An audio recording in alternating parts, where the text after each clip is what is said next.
আসসালামু আলাইকুম প্রিয় শিক্ষার্থীরা। এই ভিডিওতে আমি তোমাদের একটা HTML শেখাবো। আমার এই চ্যানেলে ধারাবাহিকভাবে HTML এর ক্লাস আপলোড করা ছিল।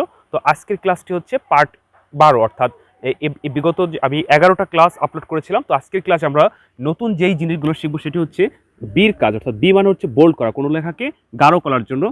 আমি দেখো একটা উদ্দীপক লিখছি। এই প্রশ্নটা কুমিল্লা বোর্ড 2019 সালে আসছিল HTML থেকে।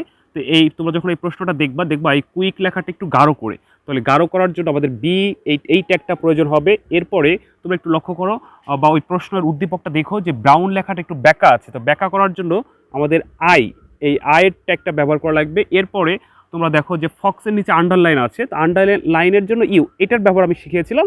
এই দুইটা আমাদের আজকে নতুন আসছে। আমরা আরেকটা নতুন জিনিস দেখতে পাচ্ছি, সেটা হচ্ছে দেখো জাম্পস ওভার। এই জাম্পস ওভারটা কি মানে মানে কাটা বোঝাচ্ছে। জাম্পস ওভার কিন্তু মুছে ফেলা নাই, কাটা বোঝাচ্ছে। তাহলে কাটা বোঝার জন্য আমাদের যেই ট্যাগটা ব্যবহার করা লাগবে সেটার নাম হচ্ছে স্ট্রিক, STRIK, স্ট্রিক বা এস। এটা ব্যবহার করলে কোনো লেখা কাটা বোঝাবে। যেমন আমি তোমাদের উদাহরণস্বরূপ বলি, ধরো আমি লিখলাম টেক 500। মানে তোমরা অনেক সময় অনলাইন থেকে মার্কেট করো না, যে কোনো একটা প্রোডাক্টের দাম ধরো 500 টাকা, 100 টাকা ডিসকাউন্ট দিচ্ছে। এখন যদি এই 500 টাকা মুছে আমি যদি এখানে 400 টাকা লিখি, তাহলে কি ডিসকাউন্টের 100 টাকা বোঝা যাবে না? তাহলে এখানে কি হবে ব্যাপারটা হবে এই 500 থাকবে কিন্তু কাটা বোঝাবে, নিচে ধরো 400। তাহলে আমরা স্পষ্ট বুঝতে পারবো যে দাম ছিল 500, এখন 400 করা হয়েছে। তাহলে কোনো লেখা থাকবে, উপস্থিত থাকবে, আবার সেটাকে কাটা বোঝাবে, তার জন্য STRIK এই ট্যাগটা আমাদের প্রয়োজন হবে। এরপর দেখো আমরা দেখতে পাচ্ছি দ্য ল্যাজি ডগ, ডগ কি উপরে। তো এই উপরের ট্যাগটাও তোমাদেরকে শেখানো হয়েছিল বিগত ভিডিওতে, যে এসইউপির কাজ হচ্ছে কি উপরে। এরপর দেখো আমরা দেখতে পাচ্ছি অ্যান্ড স্বাভাবিক আছে, অ্যান্ডের নিচে দেন। তো নিচে নামার জন্য আমাদের কি ট্যাগ লাগবে?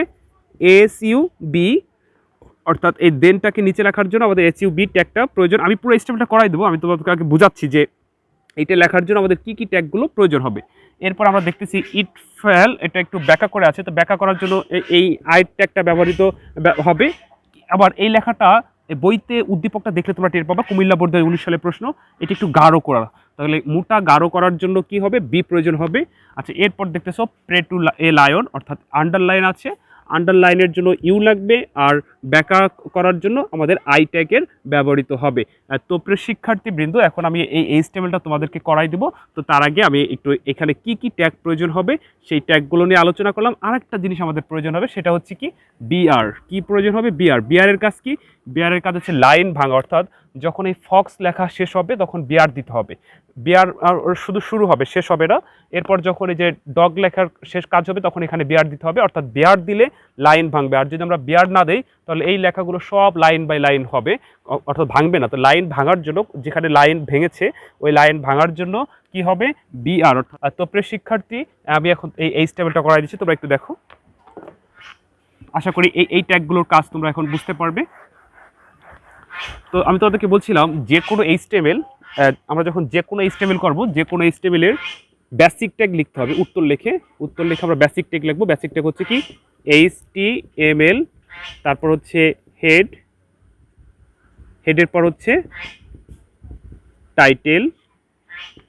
এটা আমরা যে কোনো একটা নামে সেভ করতে পারি, তুমি ABC যা দাও দিলা, সমস্যা নাই। টাইটেল শেষ করার পরে হেড শেষ হওয়ার সাথে সাথে বডি শুরু। বডি লেখার পরে আমরা এই উদ্দীপকটা দেখব, উদ্দীপকটা কীভাবে আছে এটা লেখার জন্য আমাদের কী প্রয়োজন। যেমন এখানে আমরা দেখতেছি যে টেবিল নাই, অর্থাৎ এখানে টেবিল আকারে নাই, তাহলে টেবিল হবে না, আমরা প্যারাগ্রাফ আকারে লিখবো। তো প্যারাগ্রাফ আকারে লেখার জন্য আমাদের পি প্রয়োজন। পি লিখবো, পি লিখে এখন এইটা লেখা শুরু করবো। তো প্রথমে এইটা একটু গাঢ় মোটা করা, বইতে দেওয়া আছে, তোমরা প্রশ্ন দেখলে টের পাবে। দেখো এখন আমরা বইতে তোমরা দেখলে বুঝতে পারবে যে এই কুইক লেখাটা একটু মোটা আকারে আছে, গাঢ় করা। তাহলে গাঢ় করার জন্য কি প্রয়োজন বলছিলাম? বি। তো বি লিখে এখানে যা আছে তাই লিখবা, কুইক লিখে এখানে বি শেষ করে দেব। তারপরে ব্রাউন একটু ব্যাকার জন্য কি প্রয়োজন? আই ট্যাগটা প্রয়োজন শুরু। এবার যা আছে তাই লিখবা, এখানে আই শেষ করে দেবো, কারণ আমরা জানি যে HTML-এ যা শুরু হয় তাই শেষ হয়, শুধু 3টা জিনিস ব্যতীত আই শেষ। এরপরে ফক্সের নিচে দেখতেছি আন্ডারলাইন। তো আন্ডারলাইনের জন্য কি লাগবে? ইউ লাগবে, ইউ শুরু, ফক্স, ইউ শেষ। এরপরে লাইন ভাঙছে, তো লাইন ভাঙার জন্য কি প্রয়োজন বলছিলাম? বিআর। এই বিআরের শুধু শুরু হয়, কখনো শেষ হবে না, এটাকে এমটি ট্যাগ বলে। বিআর লিখে দিলাম। তো বিআর লিখে যদি ধরো আমার খাতায় জায়গা থাকতো, মানে ব্যাপারটা ধরো এটা খাতা, তো এইখানে আমরা লেখা শুরু করে দিই। যেহেতু আমাদের জায়গা নাই তাই চলে আসছে। বিআর লেখার পরে যে তুমি চলে আসবে এমন না, আমরা প্যারাগ্রাফ আকারে সাজাচ্ছি। আচ্ছা এরপর দেখো, এরপর আমরা দেখতে পাচ্ছি জাম্পস ওভার। তো জাম্পস ওভার হলো কি কাটা, তো কাটার জন্য কি বোঝাবে, STRIK, এইটা একটা ব্যবহার করবে স্ট্রিক। তারপর হচ্ছে জাম্পস ওভার, জাম্পস ওভার লিখলে অটোমেটিকলি এটা এখন কাটা বোঝাবে, যেহেতু পরের ওয়ার্ডটা কাটা না, তাহলে এটা আমাদের শেষ করে দিতে হবে, STRIK। আচ্ছা এরপর দেখতেছি দা ল্যাজি স্বাভাবিক আছে, তো স্বাভাবিক থাকলে আমাদের কিছু প্রয়োজন নয়, আমরা জাস্ট তুলে দিব দা ল্যাজি। এরপর ডগ আছে কি উপরে, তো উপরে তোলার জন্য কি বলছিলাম, SUP, তো আমরা লিখবো হচ্ছে SUP শুরু। তো ডগ উপরে তোলার জন্য ডগ লিখবো, SUP শেষ করব, SUP শেষ করবো। এখন আবার লাইন ভাঙছে, তো লাইন ভাঙার জন্য কি প্রয়োজন, বিআর, কারণ বিআর না লিখলে কিন্তু লাইন ভাঙবে না, তো বিআর লিখলাম। এরপরে অ্যান্ড স্বাভাবিক আছে, অ্যান্ড লিখবো। এরপর দেখতেছি দেন আবার নিচে, তো নিচে নামার জন্য কি লাগবে, SUB, দেন SUB শেষ। এরপরে ইট ফল, এটা আবার উপরে, আবার ব্যাকা, তো উপরে আগে তোলার জন্য কোন ট্যাগটা লাগবে, উপরে তোলার জন্য লাগবে SUP লিখবা। তারপর হচ্ছে ইট ফল ব্যাকা আছে, ব্যাকা করার জন্য আই ট্যাগটা ব্যবহৃত হবে।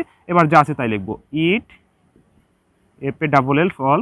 তারপরে এবার আই আগে শেষ করতে হবে, আমরা আই শেষ করে দিব। তারপরে এই যে সুপ, SUP সুপ শুরু হয়েছে, এটা আমরা শেষ করে দিব। আচ্ছা এবার আবার লাইন ভেঙেছে, তো লাইন যখনই ভাঙবে তখনই কি প্রয়োজন, বিআর।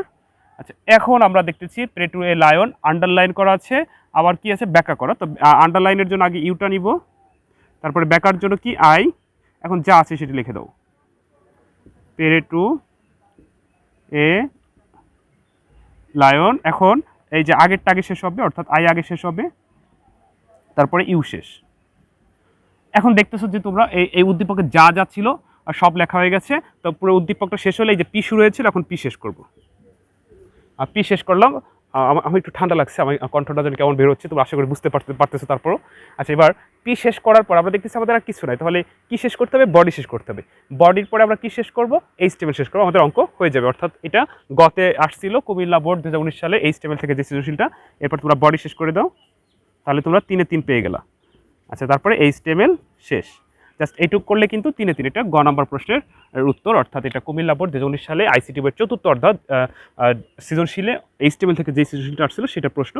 তো শিক্ষার্থীবৃন্দ, আমরা একটা সৃজনশীল প্রশ্ন শিখে ফেললাম, আমাদের একটা পার্ট হয়ে গেল, কারণ আমরা আজকে অনেকগুলো ট্যাগের কাজ শিখলাম, প্রায় 6-7টা নতুন ট্যাগের ব্যবহার শিখলাম। আমার এই চ্যানেলে ধারাবাহিকভাবে HTML ক্লাস আপলোড করা হয়, তো আজকের ক্লাস হচ্ছে পর্ব 12। তো শিক্ষার্থীবৃন্দ, আশা করি বুঝতে পারছো। এরপর যদি সমস্যা হয় অবশ্যই কিন্তু কমেন্ট করে জানাবে, আমি যথাসাধ্য চেষ্টা করবো তোমাদের কমেন্টে রিপ্লাই দিতে এবং তোমাদের কমেন্ট অনুযায়ী ক্লাস করাতে। ভালো থেকো, আবার অন্য কোনো দিন অন্য কোনো ভিডিওতে দেখা হবে। আসসালামু আলাইকুম।